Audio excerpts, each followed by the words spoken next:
Avant la revue de presse, découvrez Ubeku. Ubeku est une application d'enchères moderne et transparente qui vous permet d'acquérir des produits de grande valeur à des prix pouvant aller jusqu'à moins 90%.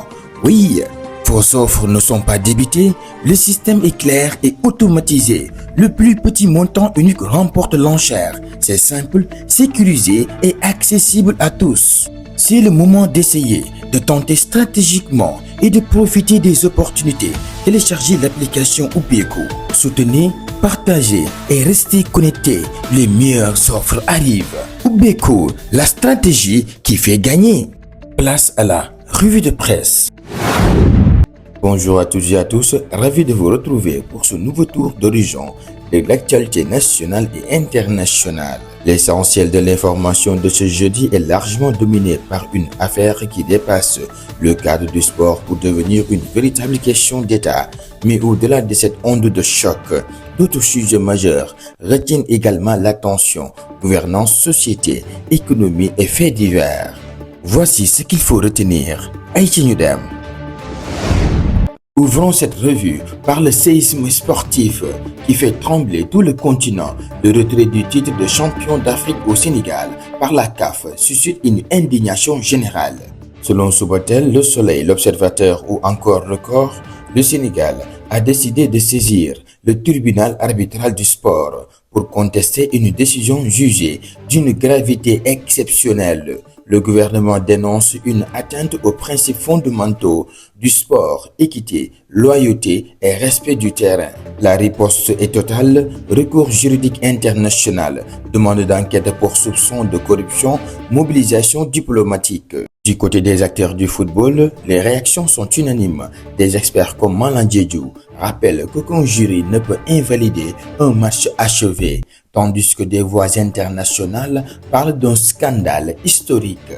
Même la CAF, par la voix de son président, assure qu'elle respectera la décision finale du TAS, ce qui laisse entrevoir une bataille juridique décisive dans les jours à venir. Au-delà du terrain, cette affaire révèle aussi une implication directe de l'État, ce qui nous conduit naturellement à la sphère politique. Aïcha Nudem. Coup d'Ougatina en parallèle de cette tension sportive. La scène politique est marquée par des décisions fortes du président Bassirou Diomaye Diakhar Faye. D'après l'Observateur, source à Walf Quotidien, Kilifeu est limogé de la présidence du conseil d'administration du Grand Théâtre. Yamoul Fof, le directeur de l'agence de régulation pharmaceutique, est également relevé de ses fonctions.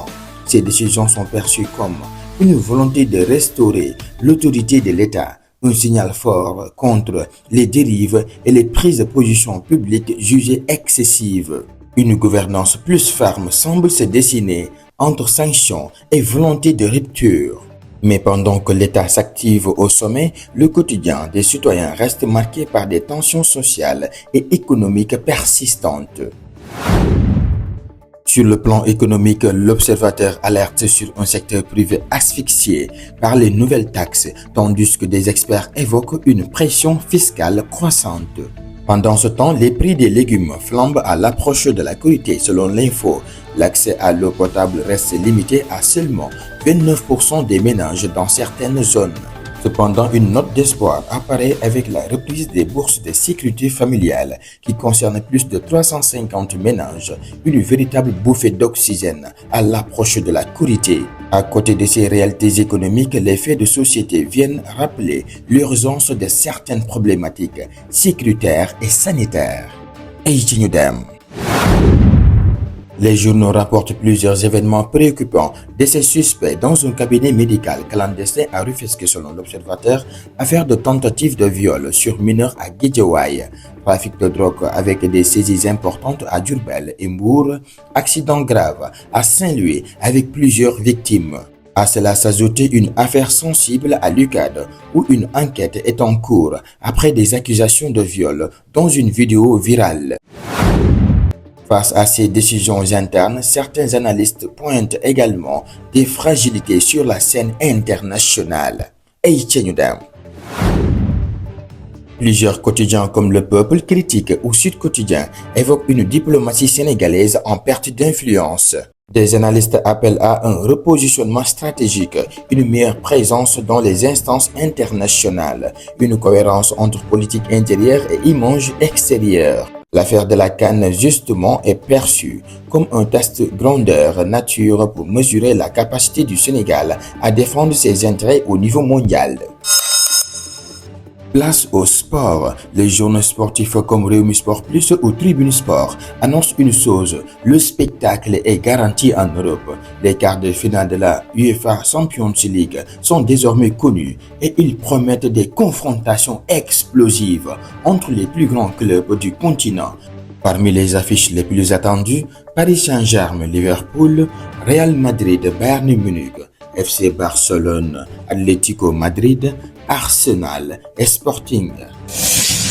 Ainsi, la presse parle de choc XXL où chaque match ressemble à une finale avant l'heure. Entre les ambitions du Real Madrid et la puissance du Bayern Munich ou encore la quête de consécration du Paris Saint-Germain, tous les ingrédients sont réunis pour une phase finale spectaculaire. De plus, ces confrontations ne sont pas seulement sportives, elles opposent des styles de jeu, des histoires et des philosophies du football. Ainsi s'achève l'essentiel de l'actualité de ce jeudi. Merci de votre attention et excellente journée à toutes et à tous. Comme toujours, que Dieu protège le Sénégal.